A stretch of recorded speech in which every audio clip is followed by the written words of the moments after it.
Let's make global news.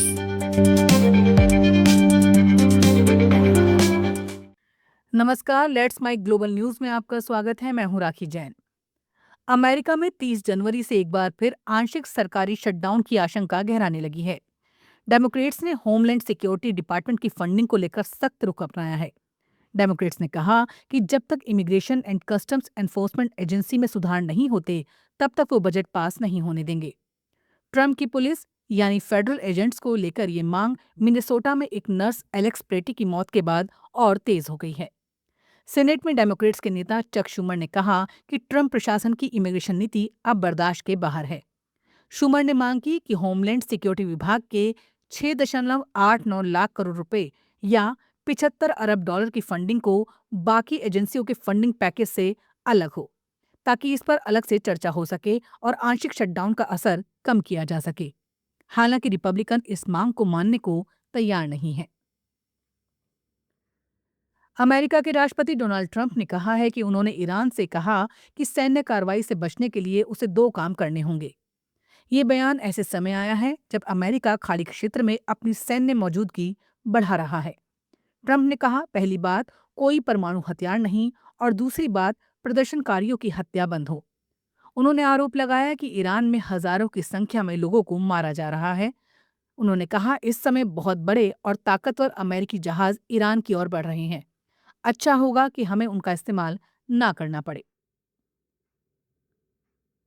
Trump प्रशासन इस महीने ट्रंप आरएक्स नाम की एक नई सरकारी वेबसाइट लॉन्च करने जा रहा है। इस प्लेटफॉर्म के जरिए मरीज दवा कंपनियों से सीधे कम दामों पर दवाएं खरीद सकेंगे।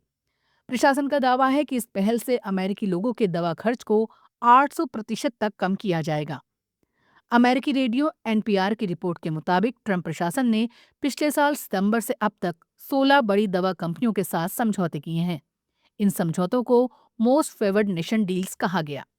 बदले में दवा कंपनियों को 3 साल तक इंपोर्टेड दवाओं पर टैरिफ से छूट मिलेगी। ये योजना चुनावी वादों और अमेरिका फर्स्ट हेल्थ पॉलिसी से जुड़ी मानी जा रही है। ट्रंप का कहना है, दूसरे अमीर देश अमेरिका में बनी दवाइयां कम कीमत पर खरीदते हैं, जबकि अमेरिकियों को इसके लिए 3 गुना ज्यादा कीमत चुकानी पड़ती है। ये प्रोग्राम सुनिश्चित करेगा कि दवा कंपनियां उसी दाम पर दवा बेचें जो बाकी देशों में मिल रही हैं। कनाडा की प्रधानमंत्री मार्क कार्नी ने उम्मीद जताई है कि अमेरिकी प्रशासन ने कनाडा की संप्रभुता का सम्मान करेंगे। उन्होंने कहा, मैं अमेरिकी प्रशासन से कनाडा की संप्रभुता का सम्मान करने की उम्मीद करता हूं। माकानी ने कहा, प्रेसिडेंट ट्रंप से अपनी बातचीत को लेकर कनाडा की संप्रभुता के बारे में मैं हमेशा से स्पष्ट रहा हूं। उसके बाद इस बात पर बात करता हूं कि हम साथ में मिलकर क्या कर सकते हैं।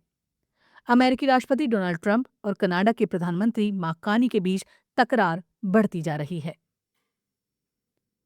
बांग्लादेश ने चटगांव में भारत को दी गई स्पेशल इकोनॉमिक जोन की जमीन का भूमि आवंटन रद्द कर दिया है। यूनुस सरकार ने ये जमीन चीन को ड्रोन फैक्ट्री बनाने के लिए दे दी है। लगभग 850 एकड़ में फैली इस जमीन में इस साल के अंत तक प्रोडक्शन शुरू हो जाएगा। चीन ड्रोन टेक्नोलॉजी ट्रांसफर करने को भी राजी हो गया है। यहाँ मीडियम रेंज और वर्टिकल लिफ्ट वाले ड्रोन बनेंगे। चटगांव प्लांट भारतीय सीमा से 100 किलोमीटर दूर है। बांग्लादेश दक्षिण एशिया में भारत पाकिस्तान के बाद ड्रोन बनाने वाला तीसरा देश बन जाएगा। दूसरी ओर चीन ने बीते साल बांग्लादेश को 20J-10CE फाइटर जेट देने की भी डील की थी। ये सप्लाई भी इस साल के अंत से शुरू हो जाएगी। चीन ने बांग्लादेश को पेमेंट में भी बड़ी मोहलत दी है। बांग्लादेश और पाकिस्तान के बीच 14 साल बाद सीधी उड़ानें फिर शुरू हो गई हैं। ढाका से कराची के लिए विमान बांग्लादेश एयरलाइंस की पहली फ्लाइट गुरुवार को कराची के जिन्ना इंटरनेशनल एयरपोर्ट पर उतरी। लैंडिंग के बाद विमान को पारंपरिक वाटर सैल्यूट से स्वागत किया गया।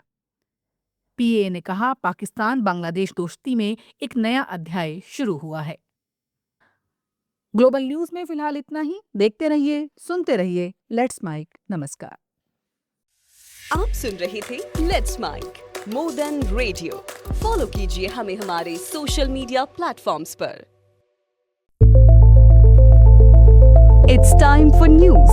It's time for more than radio. Presenting the first radio news app, Let's Mic. Let's Mic, a news-based app on your phone where you get to watch and listen news